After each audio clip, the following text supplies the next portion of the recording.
السلام عليكم ورحمة الله وبركاته.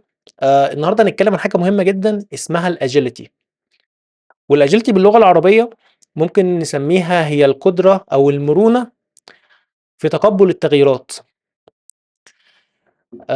الagility دوّة نظام بيشتغل بيه أغلب الشركات الinternational زي جوجل مايكروسوفت وغيرهم شركات international معروفة، وخصوصًا في مجال البرمجة.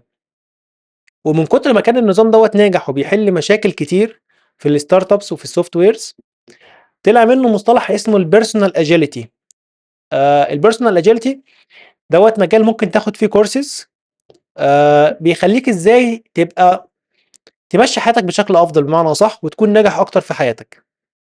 هاشرح لك كده سريعًا أهم 5 نُقط تقريبًا في نظام الagility دوّة، والنُقط دي لو أنت فهمتها كويس أوي، هتقدر إن أنت تحسّن جدًا أو هتغيّر من طريقة تفكيرك، حاجة اسمها paradigm shift أو إن هي هتخلّيك بتفكّر بأسلوب وشخصيتك هتتغيّر جامد لو فهمت النُقط دي كويس. طيب، أولًا الagility مبني على مواكبة التغيرات. بمعنى إيه؟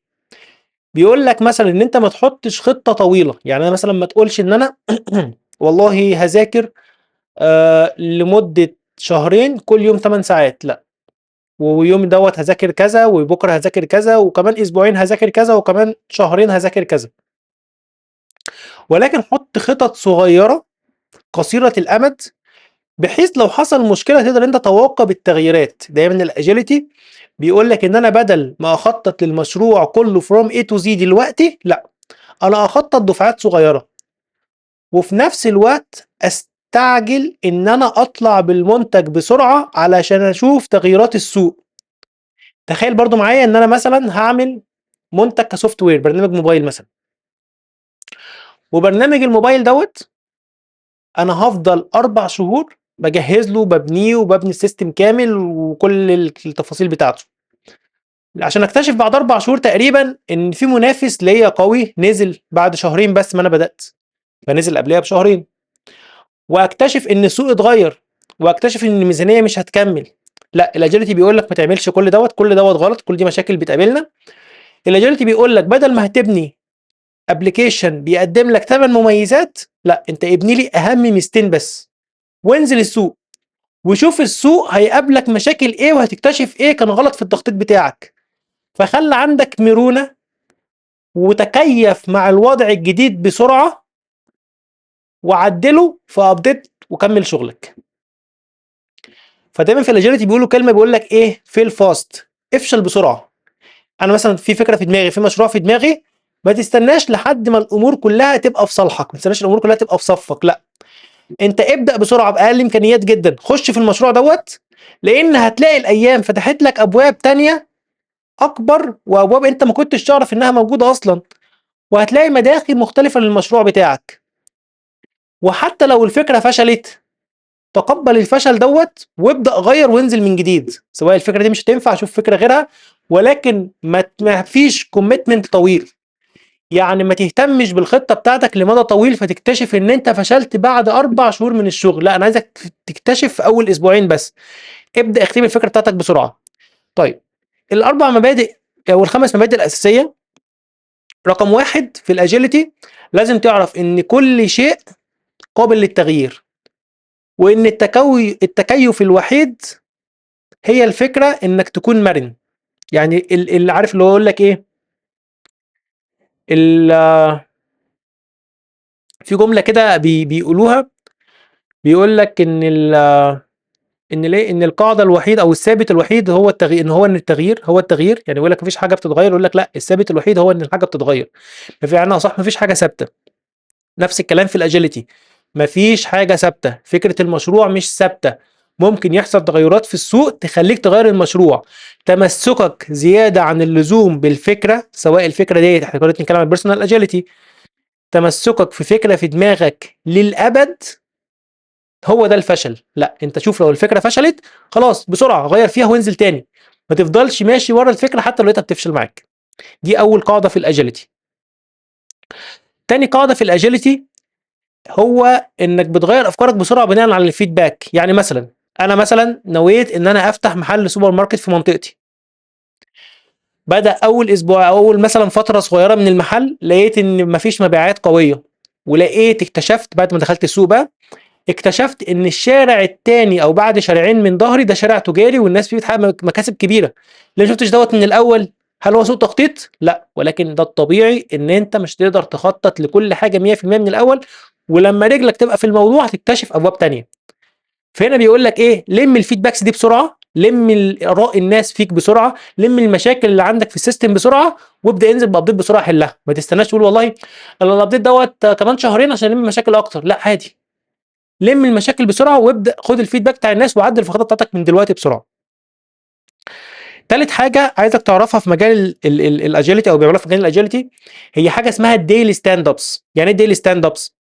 يعني ما ينفعش ادي فلان الفلاني ده شغال عندي، ما ينفعش ادي له تاسك واقول له والله انت بعد اسبوع هلاقيك خلصت قائمه المهام دي 1 2 3 4 5 لحد 10. لا، انا فلان الفلاني دوت كل يوم هشوفه اقول له تخلص لي مهمتين النهارده، بكره هتخلص لي مهمتين، بكره بعده هقول له مهام بعده. فدايما خليها تاسكات صغيره على فترات زمنيه صغيره، احسن ما تكون تاسكات كبيره. ده برضو في يعني ترتيبك لمذاكرتك ولمشاريعك دايما التزم بتاسكات صغيره. انا عارف كده كده مفيش مشكله انك تكتب كل تاسكاتك في ورقه، ولكن انا النهارده هعمل ايه؟ ما تبصش على التاسكس كلها، لا النهارده هعمل ايه؟ 1 2 3 بس، بقيه التاسكس انا مش شايفها دلوقتي. لما احب اخطط للاسبوع الجاي ممكن ابقى اشوفها، مفيش مشكله اكتبها كخطوط عريضه، ولكن النهارده مش هبص غير على تاسكات النهارده بس. ده هيخليك مركز اكتر في التاسكس بتاعتك. الحاجه اللي بعد كده انك دايما آه تكون مستعد. يعني هو برضه تلاقي الكلام بيعيد بعضه شويه بس دوت كله بيبقى في سياق المعلومات. دايما تكون مستعد انك تقدر تغير الاتجاه في اي وقت. دايما تكون مستعد انك تقدر تغير الاتجاه في اي وقت. انا فتحت مثلا عياده، والله انا بفتح وفي دماغي ان انا ممكن اغير الاتجاه في اي وقت، يعني هحط دوت في الحسبان. مش هصرف كتير قوي على التكاليف في الاول. يعني مثلا مش هقعد اشطب العياده احسن تشطيب واصرف كميه فلوس كتير جدا على التشطيبات الثابته اللي انا مش هقدر انقلها. لا، انا افتح باقل تشطيب ممكن، لان انا وانا بفتح حاطط في دماغي ان انا في الاجيلتي انا ممكن ان انا اغير مكان العياده كمان سنه لو مثلا حصل مشكله او مثلا حصل اكتشفت حاجه افضل. ده كانت اسمها البيرسونال اجيلتي. وكالعاده انك تعرف المصطلح وتقدر تدور عليه ده بيحل لك نص المشكله، لانك دلوقتي عرفت او مخك تفتح لمجال جديد تقدر تقرا عنه وتقدر تشوف بيميز لك او بيديك مميزات ايه. طبعا انت تقدر تكيف المجال دوت مع اي حاجه، سواء انت بتفتح مشروعك، سواء انت عندك مشروعك، سواء انت صاحب عياده، سواء انت عندك فكره، سواء في مذاكرتك، سواء كشخصيه بشكل عام، ان انت تكون مرن وتتقبل التغييرات بشكل اسرع، ما تفضلش ماشي ورا الخطه حتى لو بتغرق. في دايما مغالطه منطقيه اسمها التكلفه الغارقه. يعني ايه التكلفه الغارقه؟ يعني دلوقتي انا مثلا خدت تذكره، قطعت تذكره لفيلم ما، والفيلم دوت ما عجبنيش، وزمن الفيلم المفروض ساعتين، انا بعد نص ساعه اكتشفت ان الفيلم ده وحش قوي. ولكن اغلب الناس هيكمل الفيلم علشان ما يخسرش ثمن التذكره. ولكن لو فكرتها بشكل مختلف او فكرت بشكل اصوب من كده واصح من كده، هتلاقي ان انت هتخسر فلوس التذكره وهتخسر وقتك كمان لو كملت. فدي اسمها التكلفه الغارقه. ان احيانا علشان نهرب من فكره ان احنا فشلنا وفي احتماليه صغيره ان انا ممكن اكون ما خسرتش، بخسر اكتر، بخسر اكتر وانا بحاول اعوض الخساره الاولانيه. لا، اجيلتي بيقول لك خلاص، تقبل الخساره اللي فاتت، تقبل خساره فلوس التذكره، وابدا من يلا ما تضيعش وقتك، وابدا روح شوف شغلك او ابدا شوف حياتك او ابدا شوف هتعمل ايه في بقيه يومك. فما يبقاش عشان ما يبقاش خسرت فلوس التذكره زائد كمان الوقت بتاعك. ده كان فيديو النهارده عن الاجيلتي والبيرسونال اجيلتي بشكل سريع ومبسط. هتلاقي طبعا كورسات كتير واجانب بالذات بيتكلموا في الموضوع ده بشكل واسع جدا، ومن اجمل المواضيع اللي ممكن او الكورسات التنميه اللي ممكن تاخدها. انصحك جدا بيها واشوفكم على خير ان شاء الله. السلام عليكم ورحمه الله.